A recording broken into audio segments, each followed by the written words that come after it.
ఒక విచిత్రమైనటువంటి పరిస్థితి ఏంటంటే, వ్యాపార రంగం అనేది అసలు భారతదేశపు నరనరాన ఉంది. ప్రపంచంలో మనం చోళుల కాలంలోనే వ్యాపారం చేసాం. క్రీస్తు పూర్వం నుంచి వ్యాపారమే మన పెట్టుబడి. వ్యాపారం కారణంగానే ప్రపంచంలోని అన్ని దేశాలకు మన వాళ్ళు వెళ్ళగలిగారు. ప్రపంచంలో అన్ని చోట్ల వ్యాపారం చేస్తున్నాం.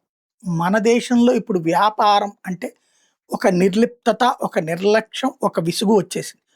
ప్రతి 10 మందిలో ఒక్కళ్ళు మాత్రమే వ్యాపారంలోకి అడుగుపెడుతున్నారు.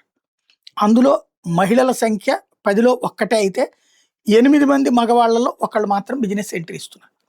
ప్రధానమైన కారణాలు మహిళలు చెప్పేదేంటంటే వ్యాపారం లాభదాయకంగా లేదని. కుటుంబ వ్యక్తిగత కారణాలు చెప్తున్న వాళ్ళు మరొక 21% మంది ఉన్నారు. ఆర్థిక సహాయం ఉండట్లేదు అని చెప్తున్నోళ్ళు 16.2% మంది.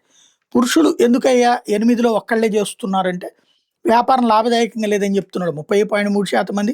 ఉద్యోగం, పదవి విరమణ వంటి ప్రయోజనాలు ఇందులో లేవు కాబట్టి రావట్లేదు అనేది 17.1% మంది ఉంది. ఆర్థిక సహాయం పొందడంలో సమస్యలు ఉంటాయి అన్నటువంటి 16.1% మంది. ఇది ప్రస్తుతం పరిస్థితి. ఇక్కడ సమస్య ఏంటంటే వ్యాపారానికి సంబంధించినంత వరకు ఆడవాళ్ళ ఆలోచనే సమాజాన్ని ప్రభావితం చేస్తుంది. ఆడవాళ్ళ ఆలోచనలు వ్యాపారస్తులు పెళ్లి చేసుకోవడానికి ఈ తరపు ఆడపిల్లలు ఎంతమంది సిద్ధంగా ఉన్నారు?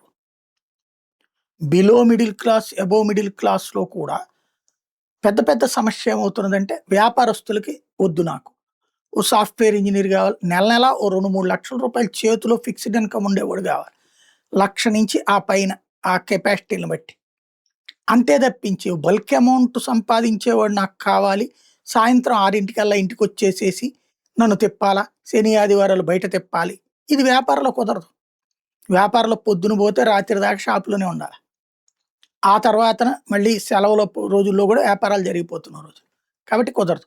అది ఆడపిల్లలు అట్లాంటి అబ్బాయిలను చేసుకోవడానికి ఇష్టపడట్లేదు.